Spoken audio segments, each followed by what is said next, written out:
എൻ്റെ വീട്ടിലെ അവധി ദിവസത്തെ പരിപാടികളാണിത്. എൻ്റെ മൂത്ത മകനെ കാണണമെങ്കിൽ ഏതെങ്കിലും ഗേറ്റിൻ്റെ മുകളിലോ ജനലിൻ്റെ മുകളിലോ ഒക്കെ നോക്കണം. വീട്ടിൽ മരങ്ങളൊന്നും ഇല്ലാത്തത് എൻ്റെ ഭാഗ്യം.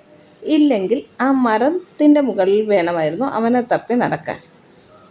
ആൾ ഫുൾ ടൈം ഏതെങ്കിലും സാധനത്തിൻ്റെ മുകളിലായിരിക്കും. ഇളയവനോ? അവനും ഒട്ടും മോശമല്ല. ചേട്ടൻ എന്ത് ചെയ്യോ അത് തന്നെയാണ് അവനും ചെയ്യാറ്.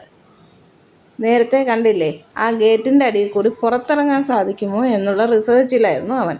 അത് സാധിക്കാതെ വന്നതോടെ അടുത്തത് എന്ത് ചെയ്യും എന്ന ആലോചനയായി. അപ്പോഴാണ് ചെടിക്ക് കുറച്ച് വെള്ളം ഒഴിച്ചാലോ എന്ന് അവന് തോന്നുന്നത്. അങ്ങനെ ചെടിക്ക് വെള്ളം ഒഴിക്കുന്ന പാത്രവുമായി വന്നതാണ്. അപ്പോഴും മൂത്തവൻ ഗേറ്റിന് മുകളിൽ തന്നെ.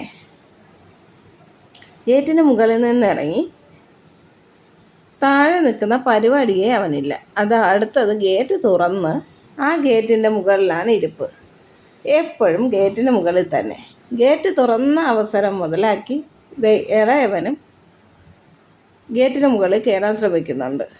അത് നടക്കില്ല എന്ന് വന്നതോടെ നമ്മൾ